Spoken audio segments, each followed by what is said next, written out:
20,000 हमारा हिस्सा है और 20,000 हिस्सा हमारा मार दिया।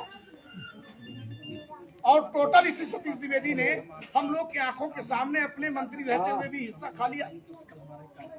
लड़ाई लड़ी गई पार्क असेंबली से लेकर के सड़क से लेकर सदन तक, योगी सरकार नहीं सुनी।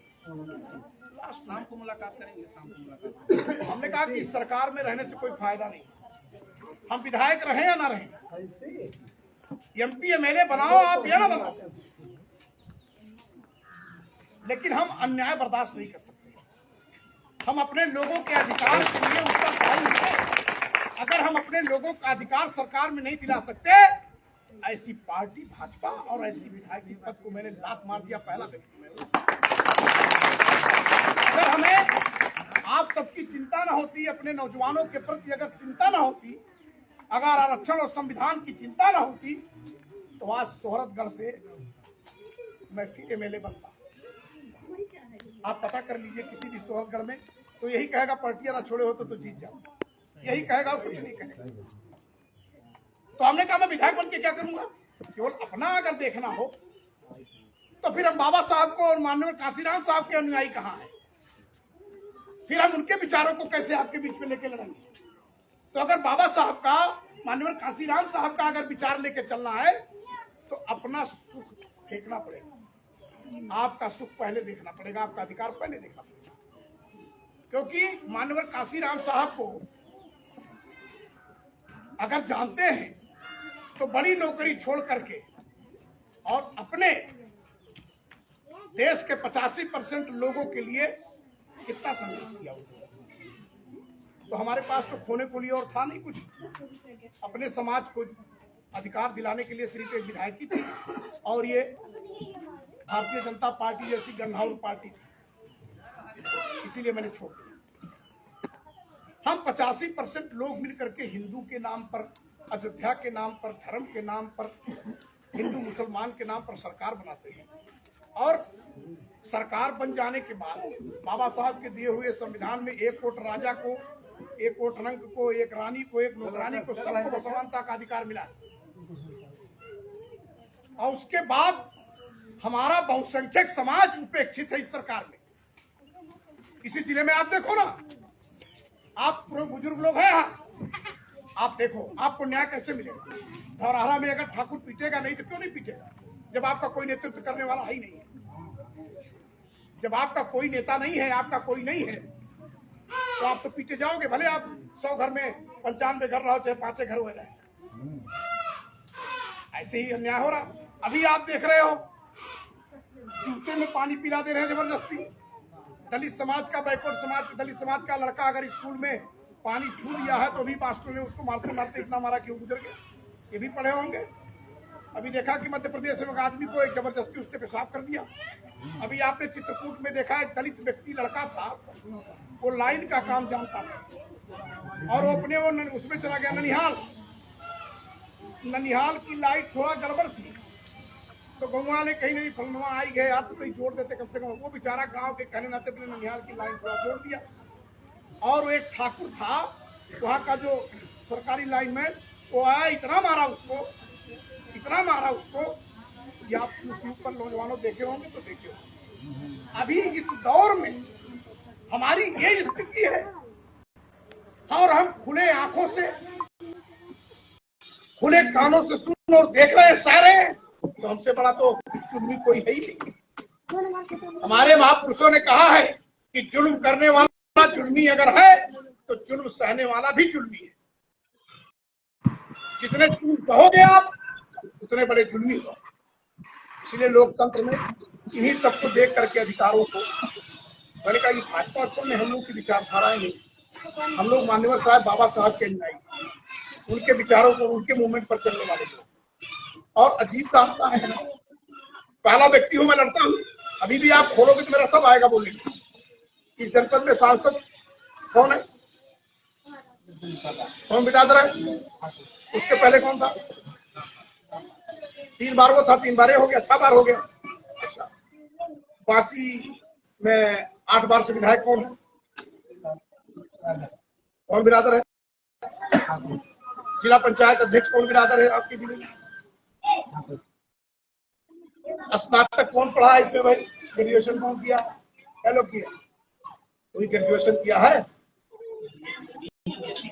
ये करे हो क्यों? स्नातक का एक एमएलसी चुना जाता है जो हमारे नौजवान देते हैं, जिनका अभी चुनाव हुआ है देवेंद्र प्रताप सिंह का। अभी आपने सुना होगा जो कोऑपरेटिव सहकारी बैंक का जिले का चेयरमैन होता है, अध्यक्ष होता है, वो कौन बना है? कहाँ का? कैसे बन गया? पार्टी के बल पे। अब सुनिए, देखो मेरे बातों पर गौर करिए। सांसद ठाकुर साहब, जिला पंचायत अध्यक्ष ठाकुर साहब, विधायक ठाकुर साहब, कोऑपरेटिव बैंक के अध्यक्ष ठाकुर साहब, एमएलसी ठाकुर साहब, डुमरियोगढ़ ठाकुर साहब, बासियो ठाकुर साहब, और वोट कुल जिला भरे 25,000 और हमरे कितना हम वोटर 5 लाख मुस्लिम, 3 लाख दलित, 8 लाख बैकवर्ड पिछड़ा से कितना हो? 16 लाख में सब जने घेवड़ा घर बियाड़ हो, और जो 25,000 वाला है वो पदक लिए है, तो तुहार लड़ाई के लड़ी? कौन लड़ेगा बताओ ना? आपको थाने पर, तहसील में, कलेक्ट्रेट में, लखनऊ में जरूरत पड़ गई, मेरी माँ बहन के साथ अगर कहीं अत्याचार हो गया तो आपकी लड़ाई कौन लड़ेगा भाई? हाँ? तो जब तुम पता वो नहीं सौंपते हो तो जूता लाद के खाई, अधिकार के करते। और कहत का है हमारे घर में आ जाए तो हम तो नौजवान तो हमारा ठीक है, देखो खड़ा जाग गए, हम बहुत परेशान हैं। ये नहीं जब कुछ सिखा चला जाए तो कहा कहते यार जिंदगी भर जब हिम रहा गया तो कहा जाए। और ये धर्म कहा जी, अरे और जो दिए रात तेल नून चना देते, चाहे गोबर दे दो, बालू दे दो, जहर दे दो, कोनो फर्क नहीं। अगर 1 किलो चना शुद्ध से विचार दो तो 100 ग्राम अकड़ा वहां डली आएगी। और जो नोनवा है, अगर शीशे गिलासे में गिलास पानी भर दो, हिंदू एक मुठा छोड़ दो तो बलुइया नीचवा रही जी, नोनवा कर जाएगी। तजर्बा करके देख लियो, तब तो पथरिया होते, कब खाती गिरा तो पथरी होगी, हाथ फेल होते। और जो तेलवा खात हो वो केमिकल है, वो तेल नहीं। सुंदर सुंदर दोनों ठगवन के फोटो वही में मोदी योगी। तो ऐसा नहीं कि जहाँ पर दोनों सोने सिक्का हो, सरसों तेल दिए हो। और एक नेता नहीं खाते उसको, ना एक अधिकारी खाता है। हमारे गरीब दलित और पिछड़े समाज के लोगों के माँ बहनों को ये दे दिया जाता है कि खाओ और बीमार बनो, और हॉस्पिटल में 500 पेंशन दे, अगर पावत हो तो ले जाए दवाई खा लो। ना नौकरी तुम्हें मिले, ना तुम्हें शिक्षा मिले है, ना तुम्हें रोजगार मिले है, ना तुम्हें अधिकार मिले है। जो बाबा साहब को संविधान दिए हैं, 32 डिग्री, 9 भाषक ज्ञान, प्रचंड विद्वान, भारत देश नहीं पूरी दुनिया के सबसे बड़े बेताज बादशाह।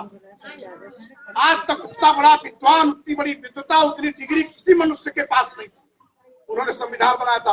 और आज जेकर तेल नोट चला खा सरकारवा बनाओ तो दर्जा 8 फेल हो रही, संविधान बनाओ जाता होगा बदले। तो अगर हम सब नहीं चले, आप नहीं अगर अपने विचारों को बदले, तो फिर गुलामी तो करना ही पड़ेगा, चाहे लोकतंत्र हो चाहे राजतंत्र हो। बताओ तब वो कुल राजा रहे, आजो राजा बना दे तो।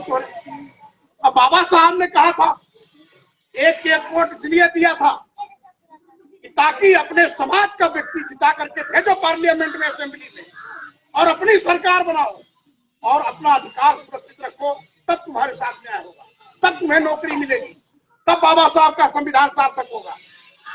बताओ 85% हमारे, और जो ने कहा तू जिता दे तो पूजा पे तू खाली अपन मलाई काटो थे, बाकी तुम्हारा अधिकार, तुम्हारा नौकरी, तुम्हारा लड़के, तुम्हारा न्याय को भालने। उनको ना बोलना है ना लड़ना। तो मैं इसलिए नहीं आया, हम इसलिए आए हैं कि एक मिशन, एक मूवमेंट, अगर मान्यवर कांशीराम साहब ने बाबा साहब के मिशन को पूरा करने के लिए इतनी बड़ी नौकरी छोड़ दिया समाज के खातिर, दबे कुचले लोगों के अधिकारों के खातिर, तो हम भी उसी मूवमेंट में है भाई। तो हमारे पास जो प्रोग्राम, पार्टी भी छोड़ दी और पद भी छोड़ दी, और आपके बीच में उठ करके जगाने काम कर रहे हैं। अब आप जिस दिन जग जाएंगे उस दिन इन मनोवादियों की हालत खस्ती हो जाएगी। आज चले जाओ जिला पंचायत पर, जाके देखो वहां कौन कौन डेरा डाले हुए, किसका कब्जा।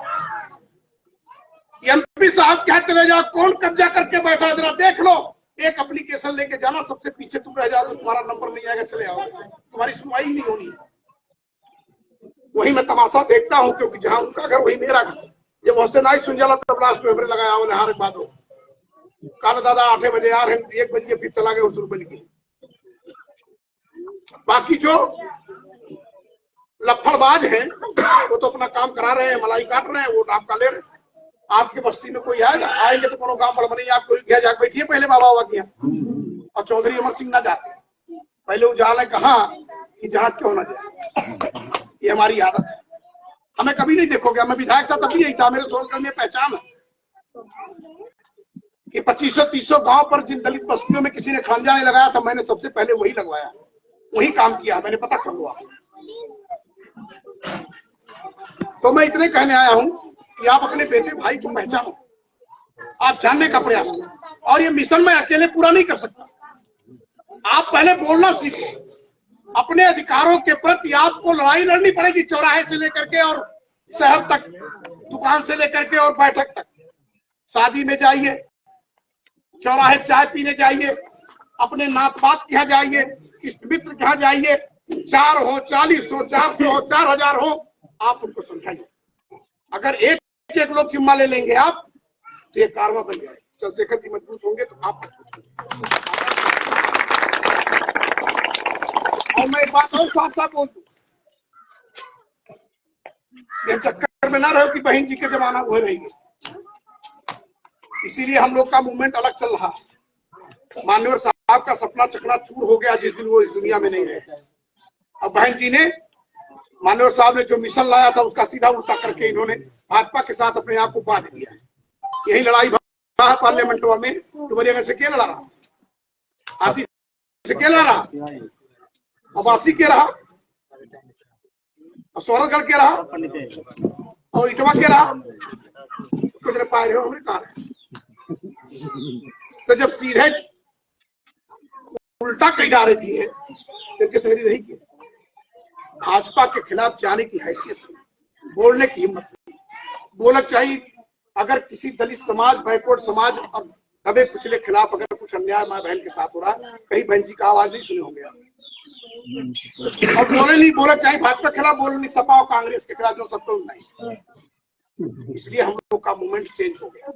इसी बात को लेकर के, इन्हीं सब पीड़ा को लेकर के सहारनपुर जिले में छटमलपुर नगर पंचायत के रहने वाले अपने समाज के बहादुर नौजवान साथी भाई चंद्रशेखर आजाद ने 2015 में भीम आर्मी का गठन किया। नौजवानों ने साथ दिया, भीम आर्मी ने लोगों का न्याय दिलाने का काम शुरू किया। आज पूरे देश में भीम आर्मी लड़ रहा है अन्याय के खिलाफ।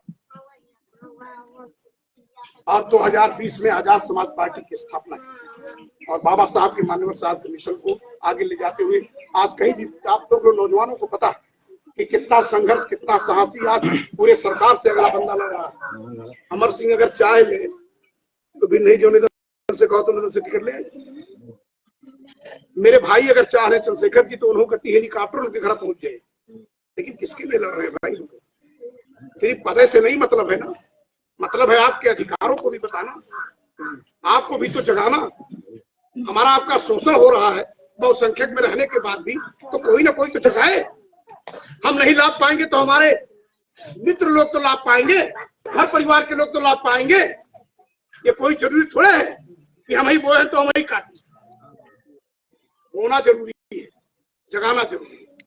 इसलिए थोड़ा सा अगर हम लोग बोले तो 2-4 घंटे समय चाहिए, लेकिन इतना समाज सब समाज बैठा है, आप सब